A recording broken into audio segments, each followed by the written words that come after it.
اعوذ باللہ السمیع العلیم العظیم الحفیظ بوجہ الکریم وسلطانہ القدیم من الرجس الخبیث المخبث الشیطان اللعین الرجیم وقبیلہ ونفخہ ونفسہ بسم اللہ الرحمن الرحیم۔ تمام نبیوں کے سردار حضرت محمد صلی اللہ علیہ وآلہ وسلم اور تمام مذاہب کے سردار دین اسلام کے پیروکاروں، سلام علیکم۔ گفتگو اولیاء کرام پہ چل رہی ہے اور آج تیسرا حصہ، تیسری قسط جو بھی سمجھ لیجیے۔ آج کی گفتگو جو ہے وہ حضرت فضیل بن عیاض رحمۃ اللہ علیہ پر ہے۔ نام ان کا فضیل اور والد گرامی کا نام عیاض اور دادا کا نام مسعود۔ آپ سمرقند میں پیدا ہوئے، یہ کوفہ میں، تو آپ کو پتا ہے کہ اختلاف ہیں، چونکہ ابتدائی دور ان کا گمنامی میں ہوتا ہے، اتنا دھیان نہیں دیتے، تو سمرقند، کوفہ اور بھی دوسرے علاقے کسی نے کچھ کہا، اور آپ کا دور جو ہے یہ وہی دور ہے۔ حضرت حسن بصری رحمۃ اللہ علیہ دنیا سے جا رہے ہیں، ان کا آخری، اور حضرت امام اعظم نعمان بن ثابت کا دور اور عبد الواحد بن زید، ہارون الرشید کا یہ دور جو ہے، یہ قریب سارے دور انہوں نے پائے ہیں، یہ وہی، یعنی آپ یوں کہہ سکتے ہیں کہ دوسری صدی ہجری کے یہ عظیم صوفی ہیں۔ آپ کا ابتدائی جو زندگی ہے وہ بڑی حیران کن زندگی ہے، میں بڑا حیران ہوتا ہوں۔ اس کا ایک امیزش سی ہے جس کے اندر عبادت بھی نظر آتی ہے برابر چلتی ہوئی، اور اس کے ساتھ ساتھ جو ہے وہ ڈکیتی بھی چل رہی ہے۔ آپ زبردست مشہور ڈاکو تھے، اور ڈاکہ جو ڈالتے تھے گھروں میں جا کے چوری نہیں ہوتی تھی۔ سیریا، شام جو ہے، سیریا اور خراسان، اس کے ہائی وے پہ ڈاکہ ڈالتے تھے، چھپ کے، کہیں لوگوں کے گھروں میں چوری نہیں، ہائی وے کے اوپر کاروان لوٹے جاتے تھے۔ لیکن میں پڑھتا ہوں تو حیران ہو جاتا ہوں، ڈاکہ ڈالنا ہے یہ کام ہے، لیکن نماز باجماعت ہوگی، نوافل مکمل پڑھے جائیں گے، روزے رکھتے ہیں، بلکہ جو جماعت کے ساتھ نماز نہیں پڑھتا ناراض ہو جاتے ہیں۔ اور اصول یہ بنایا ہے کہ عورت کو لوٹا نہیں جائے گا، اور جس قافلے میں عورت ہوگی اس قافلے کو بھی نہیں لوٹا جائے گا۔ یعنی اصول دیکھ لیں آپ کہ عورت کو نہیں لوٹیں گے، اس کا انکور نہیں کرنا، اسے ہاتھ تک نہیں لگانا، اور اگر قافلے میں عورت ہے تو پورا قافلہ ہی چھوڑ دیا جائے گا۔ اور پھر جسے لوٹتے اس کا نام لکھا جاتا کہ تمہارا نام کیا ہے، رہتے کہاں، اور پھر لکھا جاتا کہ اس بندے سے کیا مال لوٹا گیا، اور پھر جس سے مال لوٹتے اسے تھوڑا سا مال واپس دے دیتے۔ کیوں؟ کہ اس کا ڈیسٹینیشن ابھی دور ہے، تو وہ اپنے ڈیسٹینیشن پہ، اپنے سفر پہ وہ پہنچ پائے۔ اور پھر غریب کو نہیں لوٹتے تھے، عالم دین کو نہیں لوٹتے تھے، اور جو آدمی مال رکھ جاتا تھا ان کے پاس اس کا مال نہیں لوٹتے تھے۔ یہ اصول جب میں دیکھتا ہوں میں بڑا حیران ہوتا ہوں، تو مجھے یوں محسوس ہوتا ہے کہ جیسے یہ غریبوں کو لوٹتے ہی نہیں تھے، امیروں کو صرف لوٹتے تھے۔ اب بتائیے آپ کو کہ کوئی ایسا قافلہ ہوتا ہوگا کہ جس میں عورتیں نہ ہوں؟ تو ان کا یہ اصول تھا کہ جس قافلے میں عورت ہے اسے لوٹنا نہیں، تو معلوم ہوا کہ تعداد اور کم ہو گئی، اور پھر غریب کو نہیں لوٹنا، تعداد اور کم ہو گئی، پھر لوگوں کو مال جو ہے وہ اتنا دینا ہے تو اپنے ڈیسٹینیشن پر پہنچ جائیں، مال کم ہو گیا، اور پھر یہ ہے کہ اس کا نام لکھ لینا ہے۔ ایک دفعہ ایک آدمی نے پوچھ لیا، فضیل بن عیاض سے پوچھ لیا، کہنے لگے یار میری انویسٹیگیشن کے مطابق نماز بھی پڑھتے ہو، روزہ بھی رکھتے ہو، نوافل بھی پڑھتے ہو، تو یہ ساتھ میں ڈاکہ کیا ہے، یہ سلسلہ کیوں چل رہا ہے؟ تو آپ نے پھر آیت پڑھی،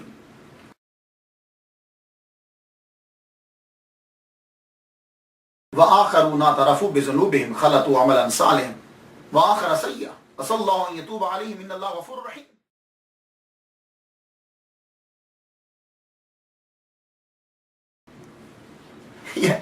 میں جب پڑھتا ہوں تو حیران ہوتا ہوں کہ اس دور کے لوگ جو عام کامن لوگ ہیں، ان کی آیات قرآنی اور حدیث کے اوپر کتنی نظر ہے کہ ان کا عام جتنا آج پڑھنے کے بعد حاصل ہوتا ہے وہ لوگ عام طور پر جانتے تھے.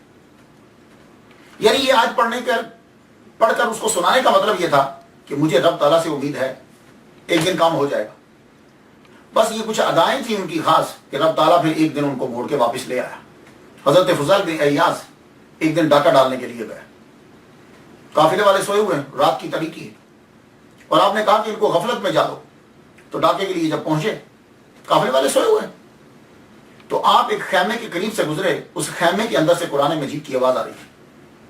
اور جب آپ حضرت فضیل بن عیاض جو ہے دبے کہ کسی کو خبر تک نہ ہو, جب اس کے قریب پہنچتے ہیں, خیمے کے قریب پہنچتے ہیں, تو وہ شخص تلاوت کر رہا تھا آمنوا ان تخشع قلوبهم لذکر اللہ. کیا اہل ایمان کے لیے وہ وقت نہیں آیا کہ ان کے قلوب اللہ تعالیٰ کے ذکر سے خوف زدہ ہو جائے, یعنی ان کے دل پہ خوف آ جائے؟ کوئی ایسا وقت نہیں آیا؟ بس اگر یہ آیت کو سمجھ رہے ہیں تو آیت انہوں نے پڑھی بھی ہے. اس وقت آنکھوں میں آنسو آ گئے, اور یہ آیت جو ہے وہ دل پہ جا کے تیر بن کے لگی. اور تو جب دل پہ تیر لگتا ہے نا تو پھر جو خون نکلتا ہے اس کا نام آنسو ہے. یہ یاد رکھیے, جب دل پہ تیر لگتا ہے تو وہاں سے جو آنسو نکلتا ہے, جو خون نکلتا ہے اس کو آنسو کہتے ہیں. وہ آنکھوں سے نکلتا ہے, آنکھوں سے آنسو نکلتا ہے. دبے پاؤں پیچھے پلٹے حضرت فضیل بن عیاض رحمہ اللہ تعالی, دبے پاؤں پیچھے پلٹے, دوسروں سے کو بھی اشارہ کیا واپس آ جائے. چونکہ لیڈر تھے ڈاکوؤں کے, سب نے حکم مانا, واپس آ گئے. دور جا کے کہنے لگے سنو, آج کے بعد چوری سے توبہ, ڈاکہ ڈالنے سے توبہ, تمہاری مرضی ہے, تم جو مرضی کرو, میں آج کے بعد ڈاکہ نہیں ڈالوں گا. اسی لیے میں کہا کرتا ہوں خواتین حضرات کہ آپ بات کو بیان کرتے رہا کرو, اپنے گھر کے اندر, اپنے دوستوں کے اندر, تبلیغ کرتے ہوئے, جس شعبے سے بھی آپ تعلق رکھتے ہیں, آپ بات بیان کرتے رہا کرو. یہ نہ سوچا کرو کہ میں نے اپنے بیٹے سے یا اپنی بیٹی سے یا اپنی بیوی سے ایک مرتبہ کہا ہے نماز پڑھو, 2 مرتبہ کہا ہے نماز پڑھو, 3 مرتبہ میں نے بات سمجھائی ہے, میری بیٹی نہیں مانی, میرا بیٹا نہیں مانا.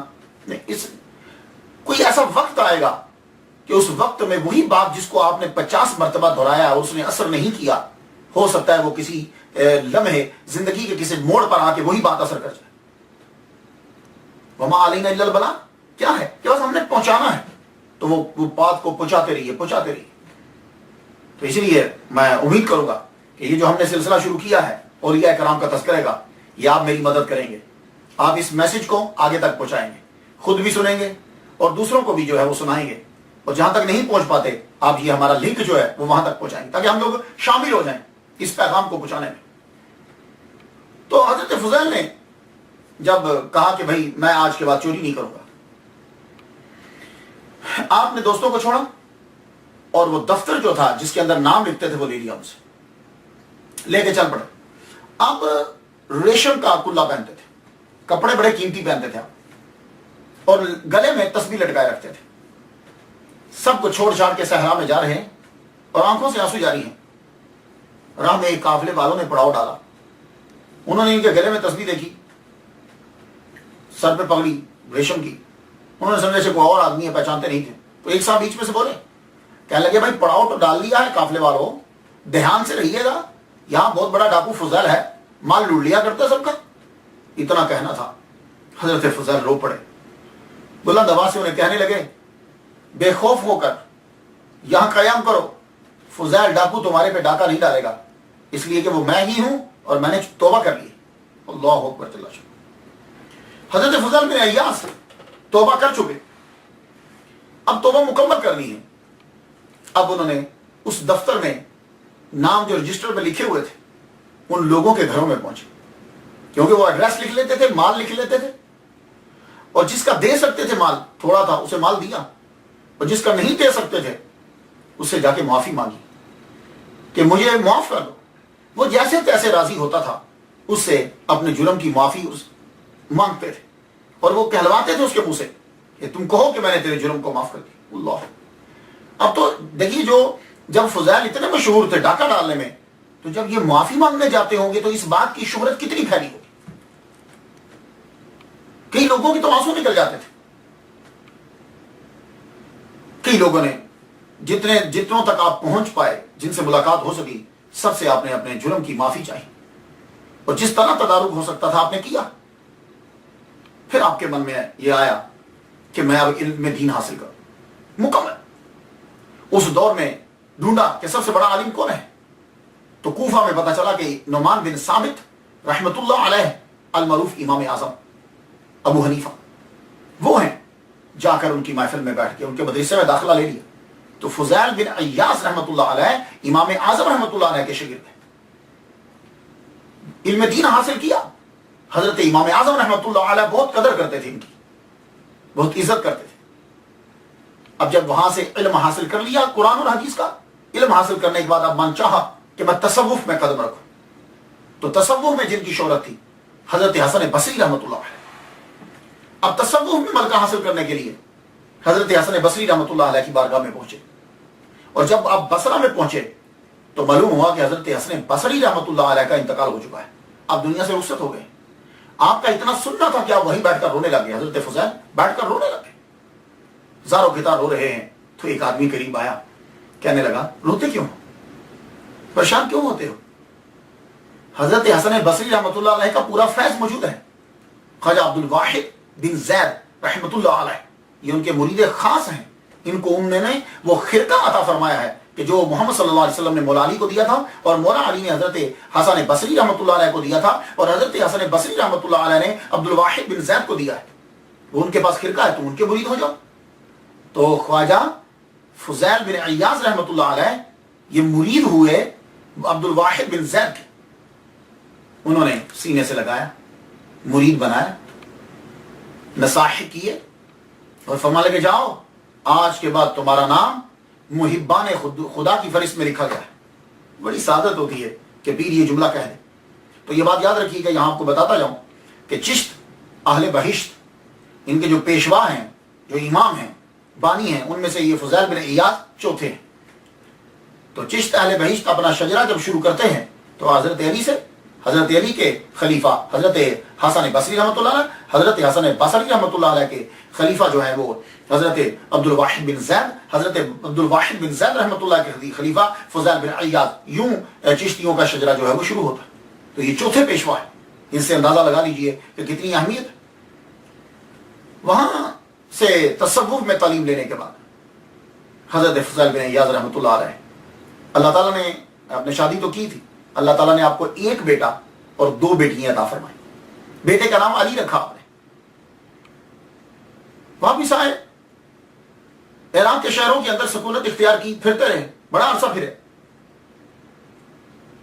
ایک دن شوق آیا, کہیں مسئلہ پڑھ لیا کہ دنیا کے اندر اگر جرم کی سزا مل جاتی ہے تو آخرت میں اللہ تعالیٰ معاف فرما دیتا ہے.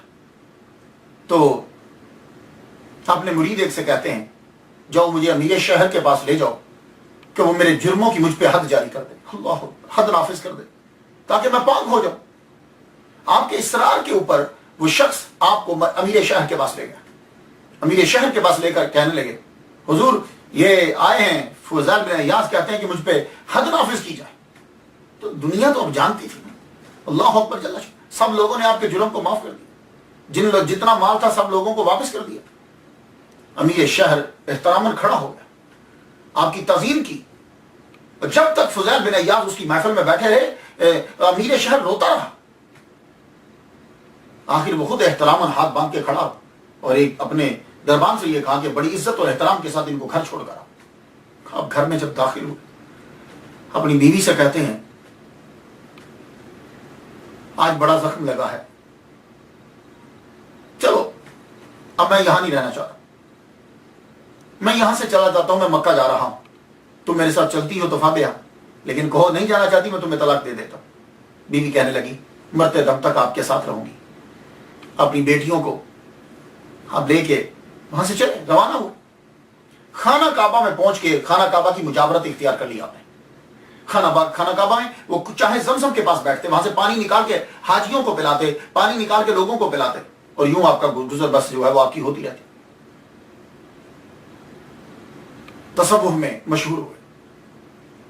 حج کرنے کے لیے لوگ آتے, آپ کی زیارت کرتے, شوق, سب لوگ آپ کو عزت و احترام کی نگاہ سے دیکھتے, لیکن آپ کسی سے نہیں ملتے تھے.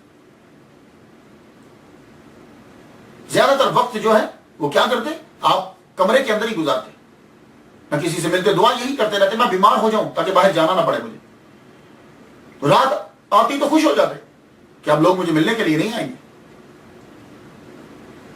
ایک دن کیا ہوا, عبادت فرما رہے ہیں کہ کمرے کا دروازہ کھٹکھٹایا. حج کا موسم. پوچھتے ہیں کون؟ آپ اندر قرآن مجید کی تلاوت کر رہے ہیں. پوچھا کون؟ کہا امیر المومنین ہارون الرشید آئے ہیں. تو کہا مجھے ان سے کیا مطلب, ان کو مجھ سے کیا کام اور مجھے ان سے کیا مطلب, جاؤ واپس جاؤ, میرے دروازے پہ کیوں آئے ہو. اللہ اکبر. یہ تصوف ہے. ہم یہ ڈھونڈتے ہیں آج کل کہ کوئی ہمارا بڑا شہرت والا مشہور آدمی ہمارا مرید ہو جائے تاکہ لوگوں کو بتائیں یہ اس کا مرید ہے, یہ اس کا مرید ہے.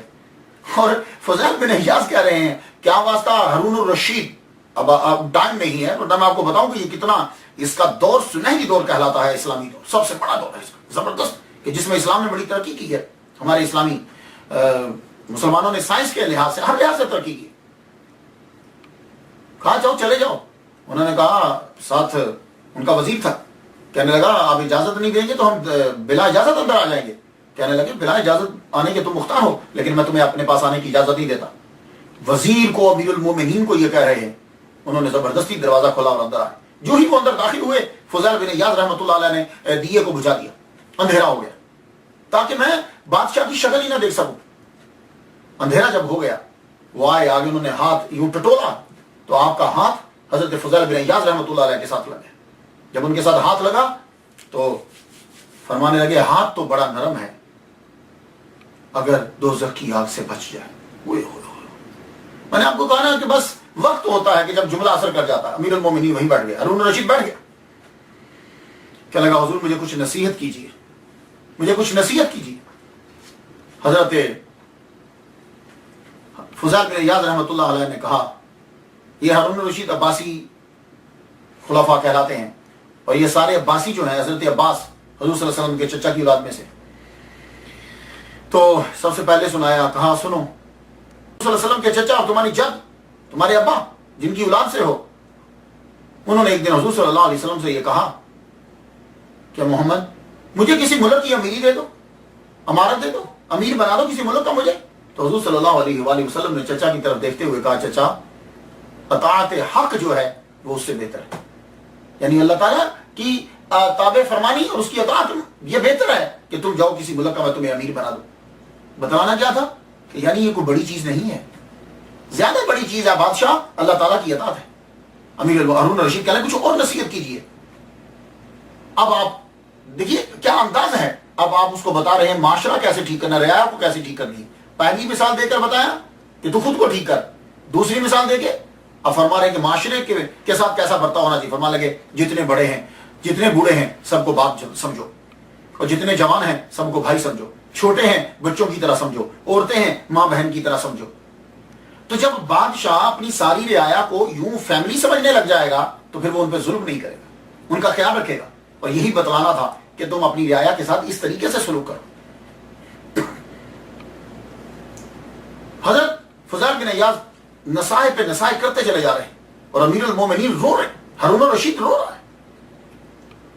فضل برمکی بولا, کہنے لگا بس بھی کریں آپ, کیا آپ مار دیں گے امیر المومنین کو. اس وقت تو حضرت فضیل غصہ آ گیا, فرما لگے حامان یہ تم لوگوں کی وجہ سے اور تمہارے جیسے گروہ ہیں کہ بادشاہ جو ہے وہ کام ٹھیک طریقے سے نہیں کر پاتے. حامان جانتے ہیں کون ہے؟ اتنے پاورفل وزیر کو آپ حامان کہہ رہے ہیں.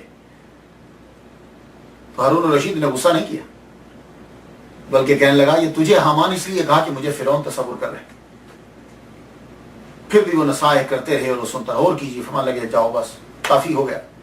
ہارون الرشید جب اٹھ کے جانے لگا تو جاتے ہوئے اس نے 1000 دینار کی تھیلی دی. کہا حضور یہ 1000 دینار ہیں رکھ لیجیے, نظر کرتا ہوں.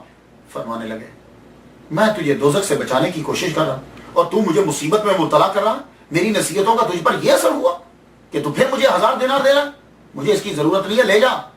ہارون الرشید سمجھا کہ شاید انہیں شک ہوگا کہ میں نے عوام کا پیسہ اکٹھا کیا ہے. تو ہارون الرشید کہنے لگا یہ عوام کا اکٹھا کیا ہوا پیسہ نہیں ہے, یہ میری ماں سے مجھے ورثے میں ملا تھا, یہ میری ماں سے ملا, مجھے حلال ہے. فرمایا کہ میں اس کا مستحق ہی نہیں, جاؤ مستحقین میں. اللہ اکبر.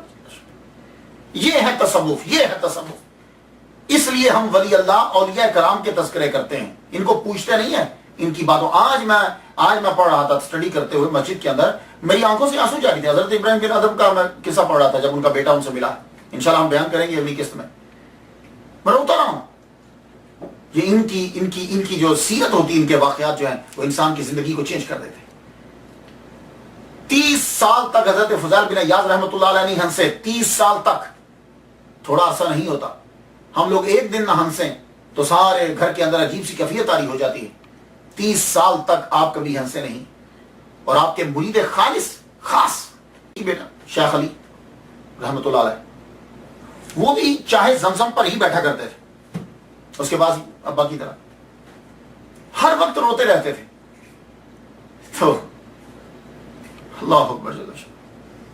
ایک مرتبہ اتنے کمزور ہو چکے, چاہے زمزم کے پاس ہی بیٹھے ہوئے,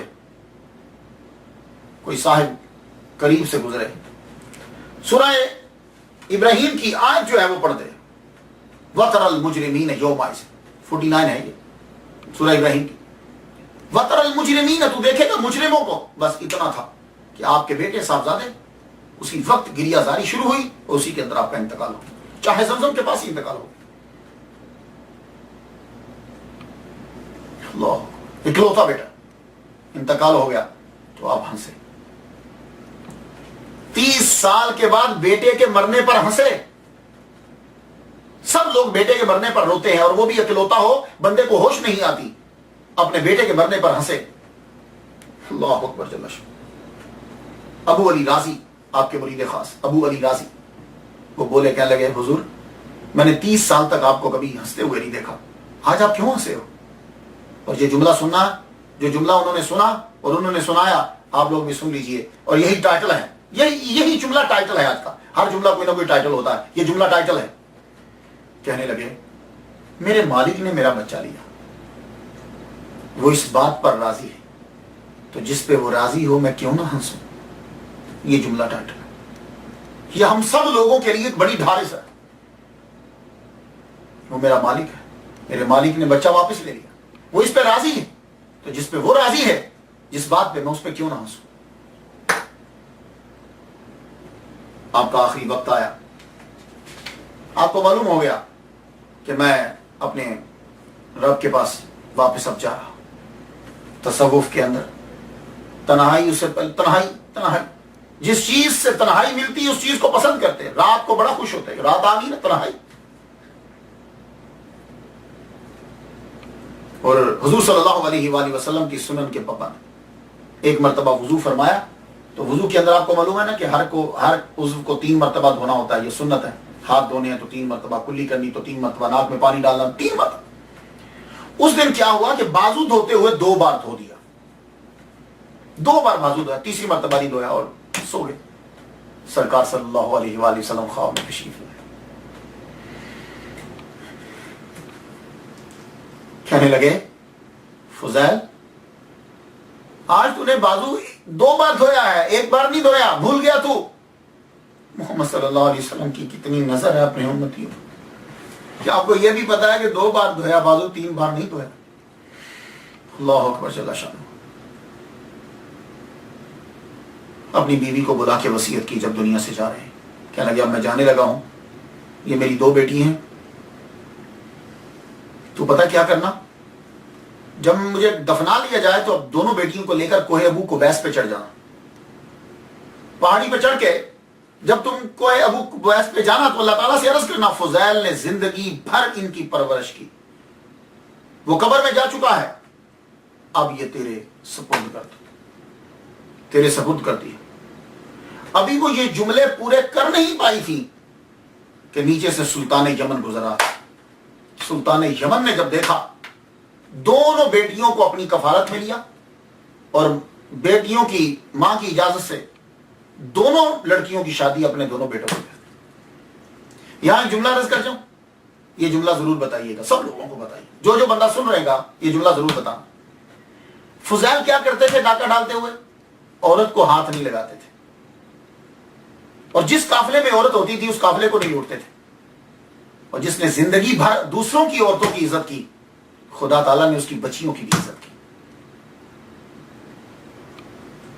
کہ ان کو رسوا نہیں کیا, سلطان یمن کے بیٹوں سے ان کی جا کے شادی ہوئی. تو اس لیے دوسروں کی بچیوں کی عزت کریں گے تو ہماری بیٹیوں کی بھی عزت ہوگی. آپ وفات پا گئے. معلوم ہے آپ کی قبر کیا ہے؟ قبر کہاں ہے؟ حضرت فضیل بن عیاض رحمۃ اللہ علیہ کی قبر مکہ مکرمہ میں ہے. کہاں؟ جہاں حضرت بی بی خدیجہ رضی اللہ تعالی عنہا کی قبر ہے، اس قبرستان میں ان کے قریب ان کی قبر ہے. بعض نے کہا 3 ربیع الاول کو دنیا سے رخصت ہوئے، اور بعض نے کہا محرم الحرام کو دنیا سے رخصت ہوئے. 187 ہجری کے اندر دنیا سے یہ تشریف لے کر گئے. اللہ تعالیٰ ان پر مزید رحمتیں نچھاور فرمائے اور ہماری حاضری جو ہے وہ قبول کرے. اجازت دیجیے، وآخر دعوانا ان الحمدللہ رب العالمین.